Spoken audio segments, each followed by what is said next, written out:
नमस्कार दोस्तों। आज हम मुंशी प्रेमचंद की कहानी घर जमाई सुनेंगे रेनू की आवाज़ में।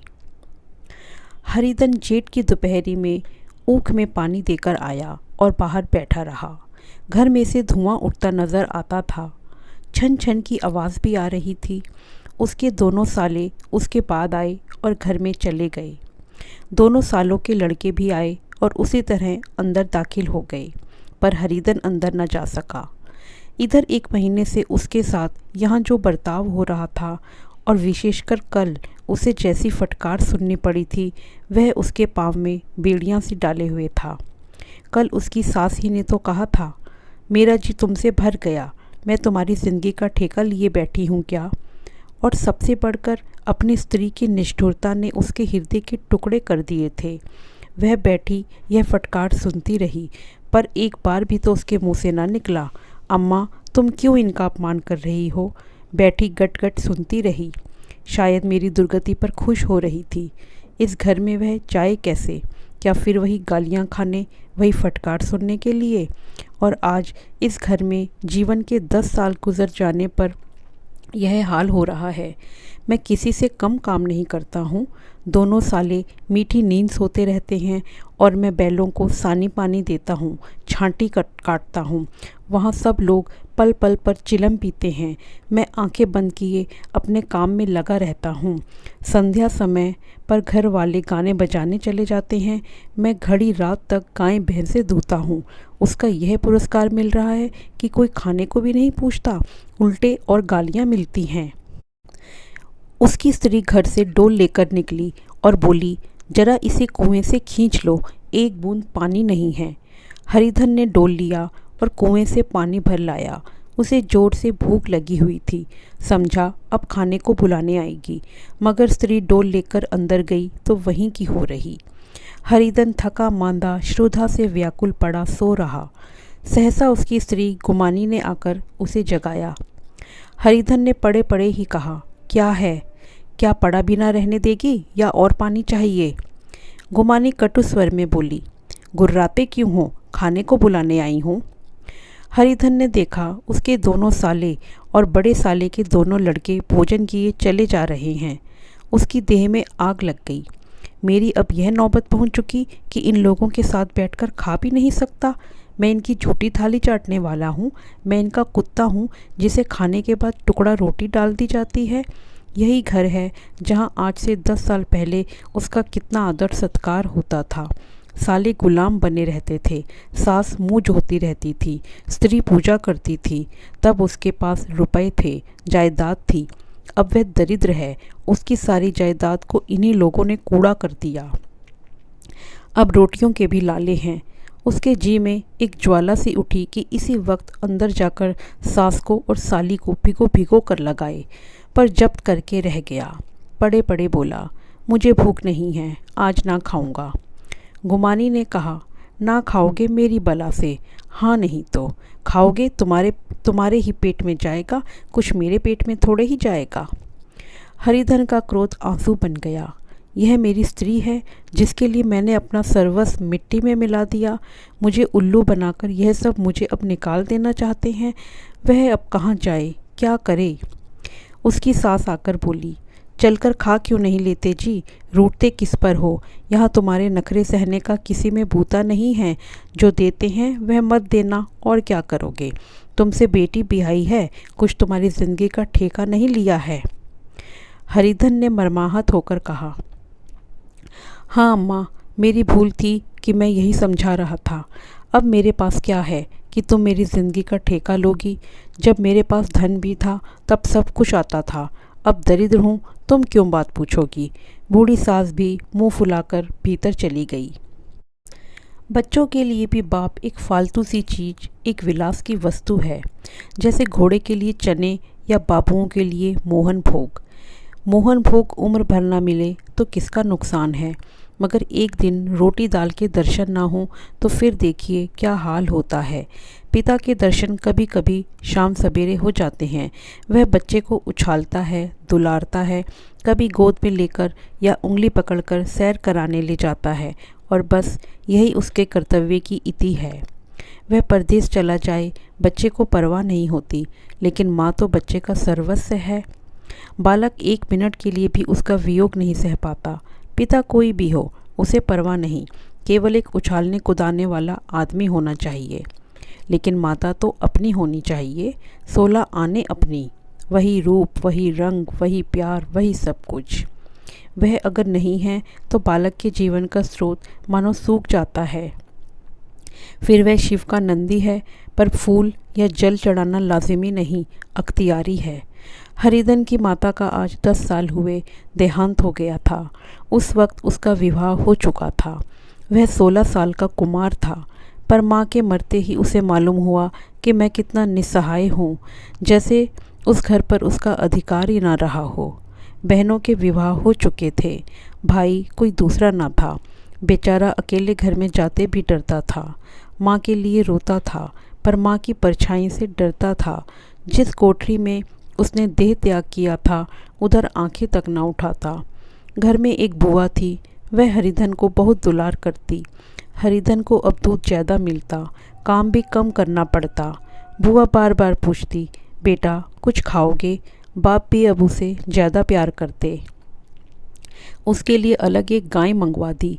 कभी कभी उसे कुछ पैसे देते कि जैसे चाहे खर्च करे, पर इन मरहमों से वह घाव न पूरा होता था जिसने उसकी आत्मा को आहत कर दिया था।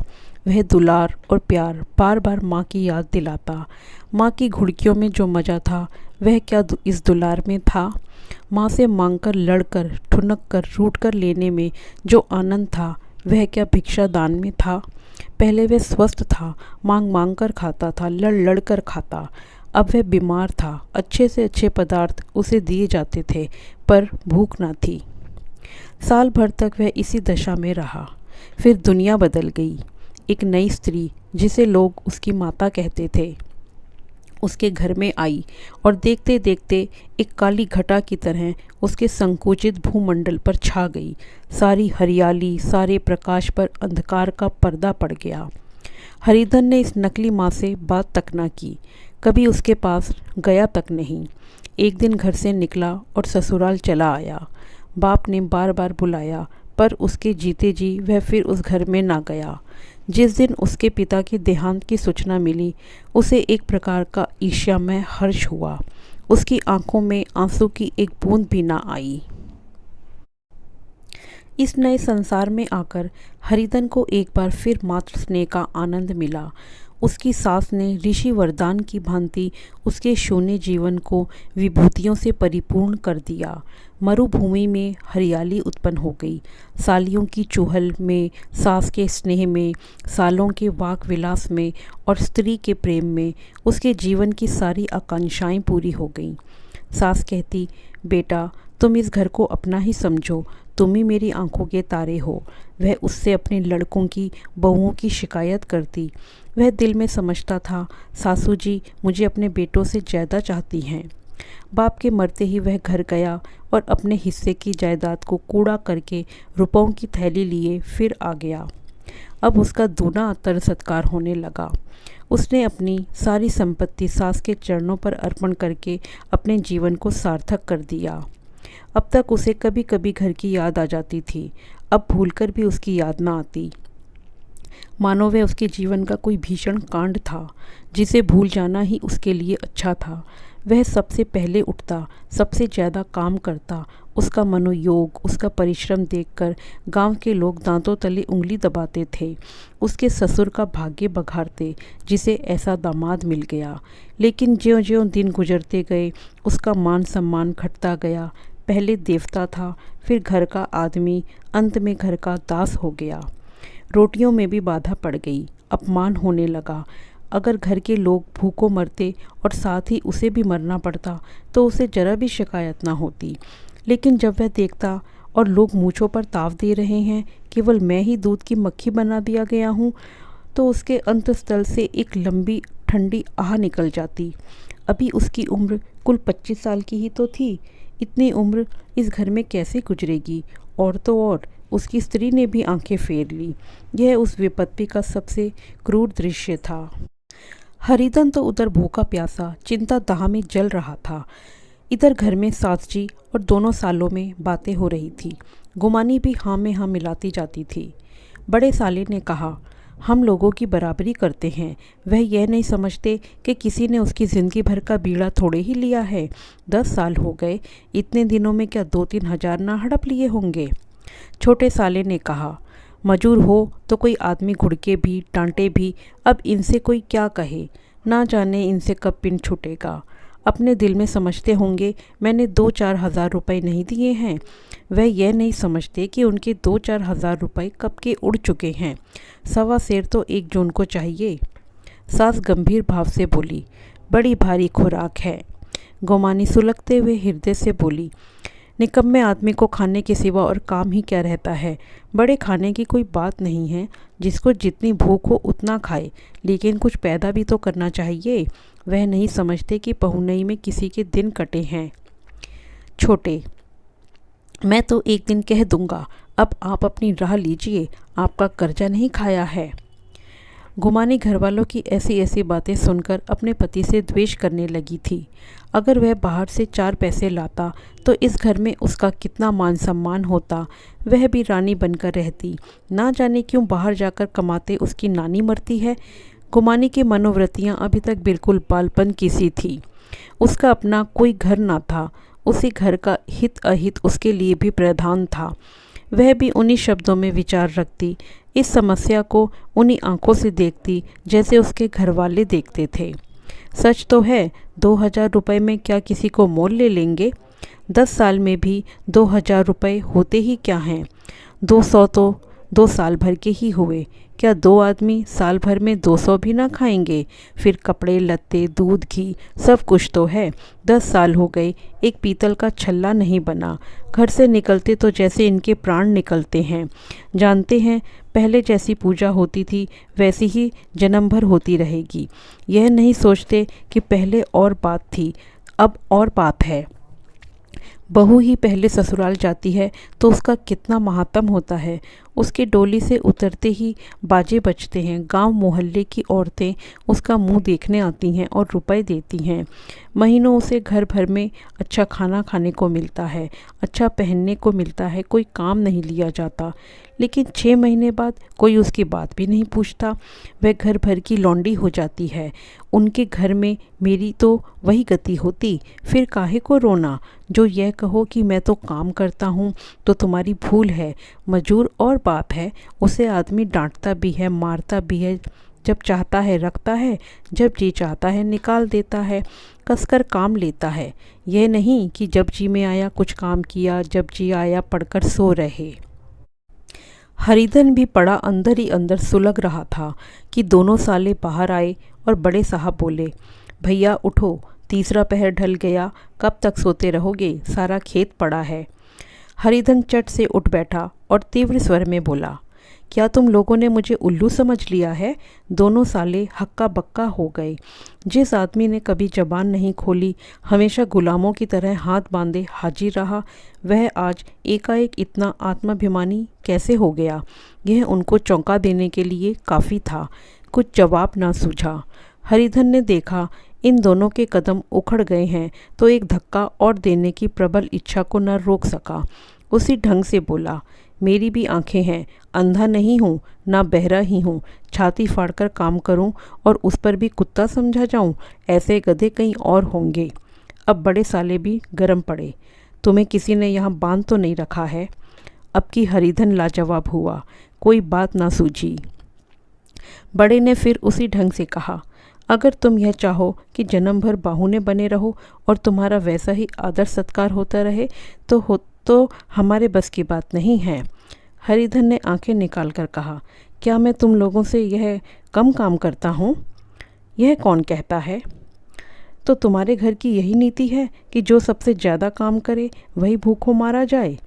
तुम खुद खाने नहीं गए, क्या कोई तुम्हारे मुंह में कौर डाल देता। हरिधन ने होंठ चबाकर कहा, मैं खुद खाने नहीं गया, कहते तुम्हें लाज नहीं आती। नहीं आई थी बहन तुम्हें बुलाने।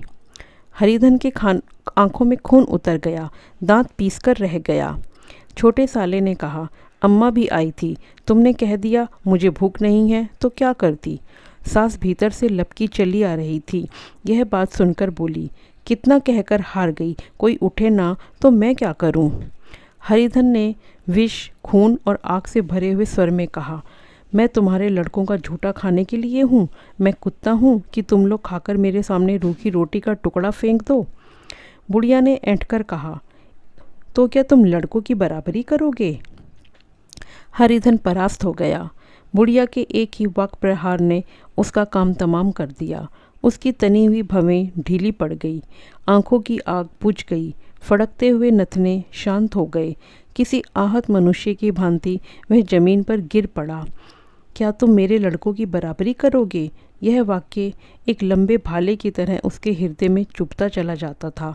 न हृदय का अंत था, न उस भाले। सारे घर ने खाया पर हरिधन ना उठा। सास ने मनाया, सालियों ने मनाया, ससुर ने मनाया, दोनों साले मनाकर हार गए। हरिधन ना उठा। वह द्वार पर एक टाट पड़ा था, उसे उठाकर सबसे अलग कुएं पर ले गया और जगत पर बिछाकर पड़ा रहा। रात भीग चुकी थी। अनंत आकाश में उज्ज्वल तारे बालकों की भ्रांति क्रीड़ा कर रहे थे।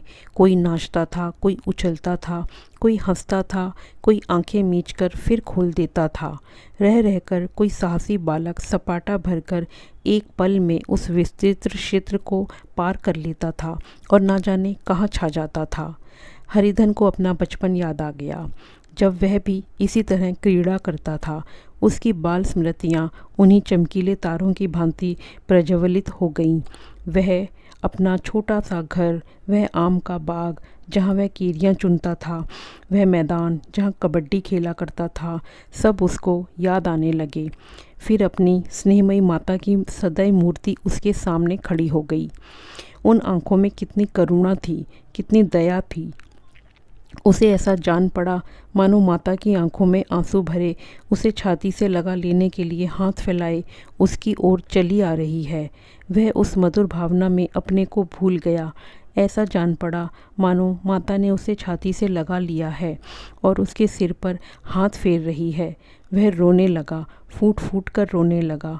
उसी आत्मसम्मोहित दशा में उसके मुंह से यह शब्द निकले, अम्मा, तुमने मुझे इतना भुला दिया। देखो तुम्हारे प्यारे लाल की क्या दशा हो रही है। कोई उससे पानी को भी नहीं पूछता। क्या जहाँ तुम हो वहाँ मेरे लिए जगह नहीं है? सहसा गुमानी ने आकर पूछा, क्या सो गए तुम? ऐसी भी क्या रात सचती नींद? चलकर खा क्यों नहीं लेते? कब तक कोई तुम्हारे लिए बैठा रहे? हरिधन उस कल्पना जगत से क्रूर प्रत्यक्ष में आ गया। वही कुएं की जगत थी, वही फटा हुआ टाट और गुमानी सामने खड़ी कह रही थी, कब तक कोई तुम्हारे लिए बैठा रहे? हरिधन उठ बैठा और मानो तलवार मयान से निकालकर बोला, भला तुम्हें मेरी सुध तो आई? मैंने कह तो दिया था मुझे भूख नहीं है। तो कितने दिन तक ना खाओगे? अब इस घर का पानी भी ना पीऊँगा। तुझे मेरे साथ चलना है या नहीं? दृढ़ संकल्प से भरे हुए इन शब्दों को सुनकर गुमानी सहम उठी। बोली, कहाँ जा रहे हो? हरिधन ने मानो नशे में कहा, तुझे इससे क्या मतलब? मेरे साथ चलेगी या नहीं? फिर पीछे से न कहना मुझसे कहा नहीं। गुमानी आपत्ति के भाव से बोली, तुम बताते क्यों नहीं कहाँ जा रहे हो? तू मेरे साथ चलेगी या नहीं? जब तक बता ना दोगे मैं ना जाऊंगी। तो मालूम हो गया तू नहीं जाना चाहती। मुझे इतना ही पूछना था, नहीं तो अब तक मैं आधी दूर निकल गया होता। यह कहकर उठा और अपने घर की ओर चला। गुमानी पुकारती रही, सुन लो, पर फिर उसने मुड़कर भी ना देखा। 30 मील की मंजिल हरिधन ने 5 घंटों में तय की। जब वह अपने गांव की अमराइयों के सामने पहुंचा तो उसकी मातृभावना उषा की सुनहरी गोद में खेल रही थी। उन वृक्षों को देखकर उसका हृदय नाचने लगा। मंदिर का सुनहरा कलश देखकर वह इस तरह दौड़ा मानो एक छलांग में उसके ऊपर जा पहुंचेगा। वह वेग में दौड़ा जा रहा था, मानो उसकी माता गोद फैलाए उसे बुला रही हो।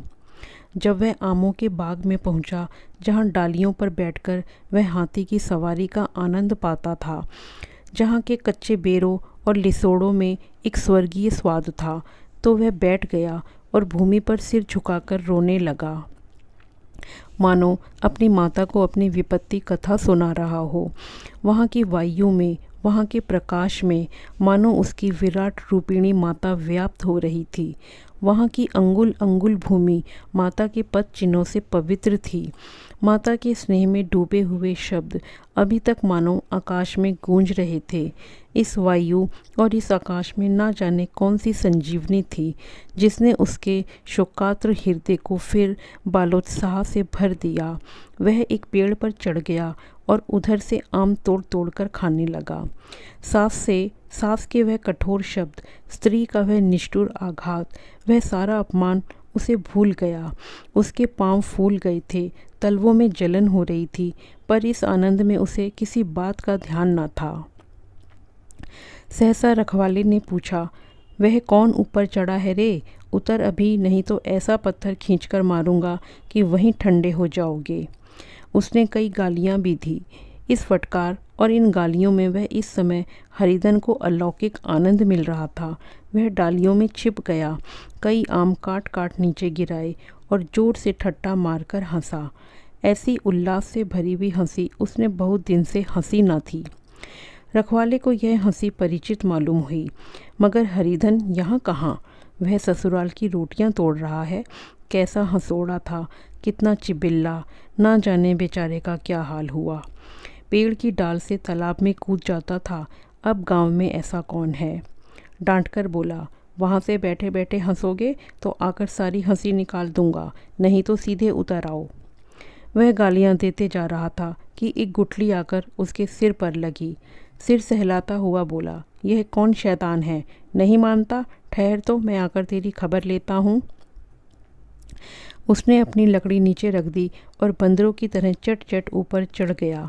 देखा तो हरिधन बैठा मुस्कुरा रहा है।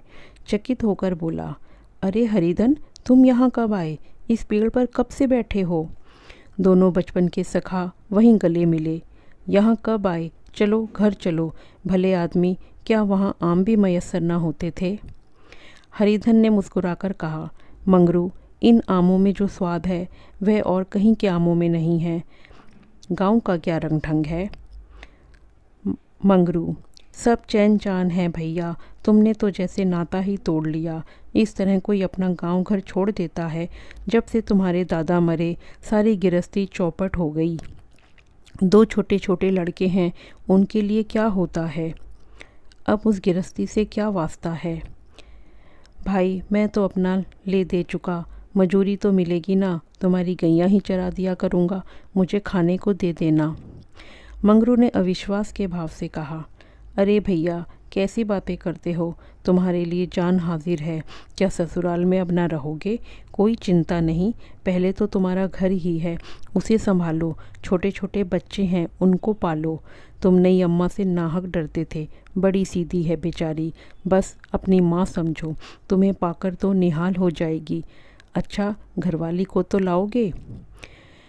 हरिधन, अब उसका मुंह कभी ना देखूंगा, मेरे लिए वह मर गई। मंगरू, तो दूसरी सगाई हो जाएगी। अब की ऐसी मेहरिया ला दूंगा कि उसके पैर धो धो कर पियोगे।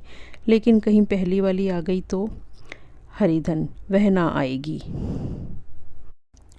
हरिधन अपने घर पहुंचा तो दोनों भाई भैया आए कहकर भीतर दौड़े और माँ को खबर दी। उस घर में कदम रखते ही हरिधन को ऐसी शांत महिमा का अनुभव हुआ मानो वह अपनी माँ की गोद में बैठा हुआ है। इतने दिनों ठोकरें खाने से उसका हृदय कोमल हो गया था। जहाँ पहले अभिमान था, आग्रह था, हेकड़ी थी, वहाँ अब निराशा थी, पराजय थी और याचना थी। बीमारी का जोर कम हो चला था, अब मामूली दवा भी असर कर सकती थी। किले की दीवारें छिद्र हो चुकी थी, अब उसमें घुस जाना असाध्य न था। वही घर जिससे एक दिन वह विरक्त हो गया था, अब गोद फैलाए उसे आश्रय देने को तैयार था। हरिधन का निर्विलंब मन यह आश्रय पाकर मानो तृप्त हो गया। शाम को विमाता ने कहा, बेटा, तुम घर आ गए, हमारे धन्य भाग। अब इन बच्चों को पालो। माँ का नाता ना सही, बाप का नाता तो है ही। मुझे एक रोटी दे देना, खाकर एक कोने में पड़ी रहूँगी। तुम्हारी अम्मा से मेरी बहन का नाता है, उस नाते से तुम मेरे लड़के होते हो। हरिधन ने मात्र विहल आंखों से विमाता के रूप में अपनी माता के दर्शन किए। घर के एक एक कोने से मात्र स्मृतियों की छटा चांदनी की भांति छिटकी हुई थी। विमाता का प्रौढ़ मुखमंडल भी उसी छटा से रंजित था। दूसरे दिन हरिधन फिर कंधे पर हल रखकर खेत को चला। उसके मुख पर उल्लास था और आंखों में गर्व। अब वह किसी का आश्रित नहीं, आश्रयदाता था। किसी के द्वार का भिक्षुक नहीं, घर का रक्षक था। एक दिन उसने सुना गुमानी ने दूसरा घर कर लिया। माँ से बोला, तुमने सुना काकी, गुमानी ने घर कर लिया? काकी ने कहा, घर क्या कर लिया, ठट्टा है। बिरादरी में ऐसा अंधेर, पंचायत नहीं अदालत तो है। हरिधन ने कहा, नहीं काकी, बहुत अच्छा हुआ। महावीर जी को लड्डू चढ़ाऊं। मैं तो डर रहा था कहीं मेरे गले ना आ पड़े। भगवान ने मेरी सुन ली। मैं वहाँ से यही ठान कर चला था कि अब उसका मुंह कभी ना देखूंगा। तो दोस्तों, ये थी हमारी कहानी प्रेमचंद की घर जमाई। आशा करती हूँ आपको ये कहानी पसंद आई होगी। इसे लाइक कीजिए, शेयर कीजिए और सब्सक्राइब कीजिए। धन्यवाद।